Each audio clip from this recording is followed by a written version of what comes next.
I'm ready. Oh. Where's the Jerry Rig Everything knife? Has that arrived yet? Zach, where's my knife? Inside this horrible box is the AYANEO Next, the successor to the AYANEO Pro 2021 that I so positively reviewed very recently on Linus Tech Tips.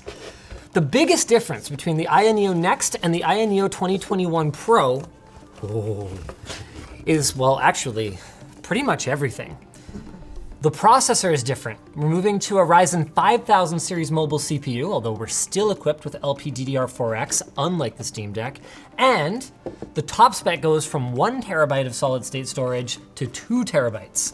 But it gets even more interesting than that. They have completely redesigned the ergonomics of the device to be more in line with their new vision for their products, which is, to be less dependent on, here we go, like Windows, Windows, Escape, Task Manager buttons, things like that, and more dependent on their own ISpace. I guess I would call it kind of like a launcher / game organizer / system configuration utility. Please put on gloves to open the next box. Oh, well, okay.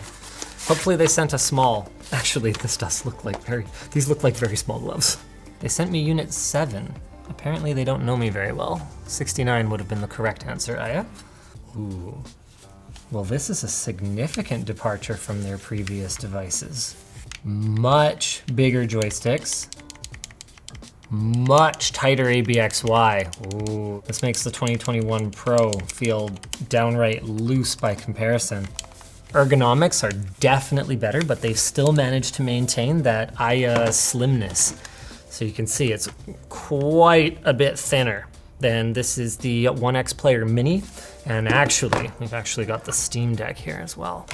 So it's quite a bit thinner and narrower than the Steam Deck. Of course, compared to the Neo 2021 Pro, you do give up some of the pocketability. That's one of the things I actually really like about it.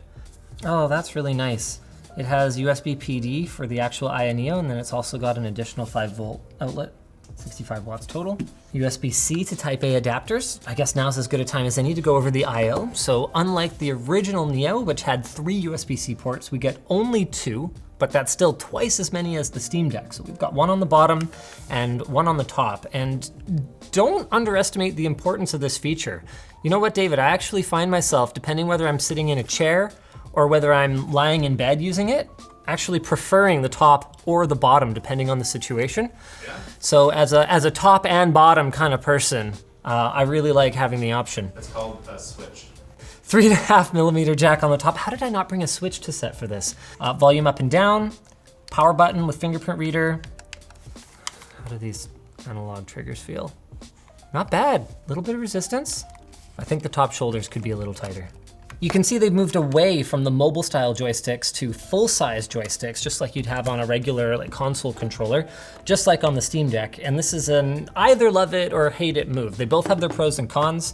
The advantage is obviously finer control, and the disadvantage is that it increases the profile of the device a fair bit. Also on the front, we've got our, whatever these buttons are called for the Xbox. I call them start and select because I'm old. your ABXY, and then these. Okay, so we're gonna have to figure out what these do once we get it fired up here. This video is brought to you by Secret Lab. Secret Lab makes gaming chairs that are engineered to keep you incredibly comfortable for long hours at work or play. Their Titan Evo 2022 chair has 4-way lumbar support, an ultra comfortable lineup of different materials, and more. And all their chairs come with up to a 5-year extended warranty and 49-day return policy. So head to the link in the video description and check out Secret Lab today. I love these portable gaming PCs. They've gotten powerful enough now that you can play legit high-end games on them. And this one promises to be really exciting. So it can be equipped with either the 5800 or the 5825U Ryzen 5000 series processor, which still has Vega-based graphics, though as we saw in the 2021 Pro, clocked high enough, it can be pretty competitive with the RDNA 2 graphics in the Steam Deck. And unlike the Steam Deck, it's got Zen 3 cores. That's right, CPU performance on this thing is going to be bananas. Zen 3, come on! Features now. Unlike the Steam Deck, there's no special anti-glare coating on the screen, but it is also an IPS type panel and 1280 by 800 in resolution. Okay, I'm not gonna be swiping my finger. I think I will just touch the touch sensor. Now swipe with the sides of your finger. Got it. Oh, that's really cool. They have the same quick desktop switching button as I really liked on the One X player. I gotta tell you, now that I'm more used to it, navigating Windows with the controller's like actually kind of sick. Like obviously there's some things that don't work particularly well, but it's not bad. It's not bad. Fan's definitely going. What's the weight compared to the 2021 Pro? Pretty similar. That's one of the things that's kind of dragging me down about these is they're really heavy compared to something like a Nintendo Switch. And it's like noticeable, you know? Like if I'm lying on my side, I gotta be like this, you know? I gotta have a hand down. I gotta turn the auto rotate off.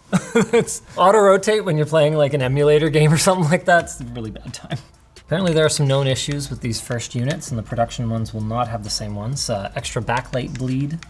The joysticks might be a little off because they're like hand soldered or something. Yeah, one of the big issues with the old one is that these corners right here, this doesn't seem like a problem, but when you've had that in your hand for like 20 minutes, half an hour, 2 hours, it starts to kind of wear it out. This feels a lot better. I have no idea what I'm agreeing to right now. Oh shoot, it changed the language to Chinese again. Ah, crap, I forget how to. Andy! We need your help with some Chinese stuff. Help me! Wait, no, it's English, I'm good. Bye! Okay, bye! All right, so it collects your games, it supports Microsoft games and Steam games right now. They're working on adding other launchers, and then the assistant is pretty cool. So you can correct your joysticks, you can, what is Swick? Oh, okay, that's kind of cute. So that's the replacement for the keyboard, task manager, buttons and stuff here.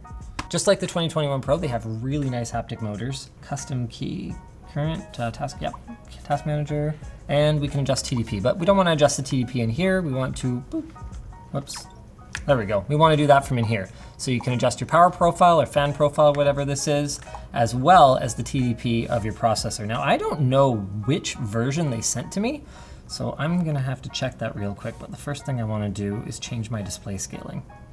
100%, please. Okay, this is one really annoying navigation issue. When Windows isn't sure whether you're using a mouse or a keyboard, that's something I would like to see AYA address. Here, I right-click this. All of a sudden, see the joystick is controlling both the mouse and the selector here. So it gets a little confused. Right, I remember what I was doing. I wanted to know what spec they sent. There's 3 different specs of this machine, one with up to 32 gigs of LPDDR4X memory. They did not send me that one. Nope, I get the 16 gigs of 4266, and I get, so this is the base model, but the Ryzen 7 5800U. The main difference between the 5800 and the 5825 is that the CPU is clocked a touch higher. Doom Eternal, it's a classic. By the time this video comes out, I won't have been able to give any impressions on the Steam Deck, but I will say that I hope the speakers on the AYANEO Next are really very excellent. I can say that the backlight bleed is better than the previous generation Neo already, so that's really nice to see. This thing's insane, David. I don't know what exactly I was expecting, but confirmed. Zen 3, a lot faster than Zen 2. I'm getting anywhere from, like, I'm not dropping below 60 FPS, and I'm on medium. Whoops, I mean, that doesn't make me any good at aiming, unfortunately. Desktop computers have gotten to the point where, you know, for most people, for most games, they're fast enough. I mean, current GPU shortages aside. But here, every 10%, every 20% performance uplift we get, well, 20% on the desktop could be the difference between 200 and 240 FPS. Like, both of them are pretty darn smooth. Here, 20% is the difference between 50 FPS and 60 FPS. It's a really, really different gap.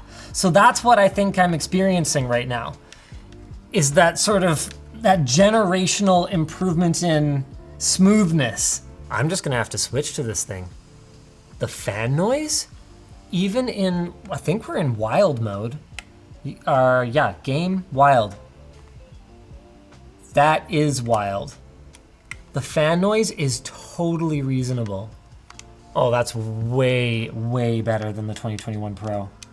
Okay, so now in these more intense scenes, we're seeing dips down to like 45 FPS.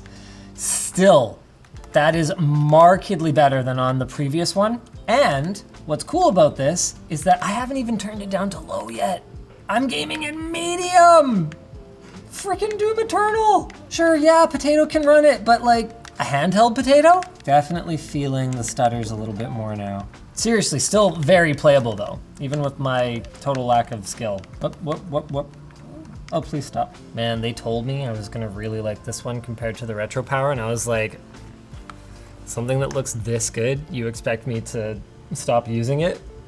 I'm real tempted. I do like the plastics of the Retro Power better. They've got a bit of a nicer kind of soft touch finish on the back, but honestly, this silver part on the front feels kind of cheap to me compared to just using the same material like they did on their older ones. But the ergonomics, man, they're a lot better. Holy crap, we're running on medium. Don't expect to go for longer than maybe a couple hours if you're lucky running like this, but that is 30 FPS solid.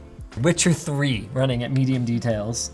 After those couple of early hitches, it's like running well too. Unlike the Steam Deck, it's got a full 2280 size M.2 slot, so perfect. There's new higher density chips coming. As those roll out, we could see 16 terabyte like gum stick SSDs. Like that's crazy. What a time to be alive. Like when I was a kid, we had the Game Boy. You know? Yeah. Look at this. My kids are like, can I play on the Neo? Do you know how many AA batteries I bought? Ladies and gentlemen, F1 2021, medium details, okay? I mean, yeah, it's only 1280 by 800, but at this size, it looks great. You know what, the bigger joysticks are worth it. They're worth the extra bulk. These are really smooth too, I'm liking them. I like the triggers too. The angle on the triggers could be a little bit better in my opinion. I wish they were kind of, instead of being so flat like this, I wish they were kind of like this to start. This thing is freaking awesome. The only disadvantage is the price. That is where Valve is changing the game. The Steam Deck costs somewhere in the neighborhood of a third to half, depending on how it's configured. But, wow, is this ever cool? I don't know, both good options. Maybe check out the unboxing of the Steam Deck. We just did that the other day. We can't show performance yet, but that's coming very soon as well.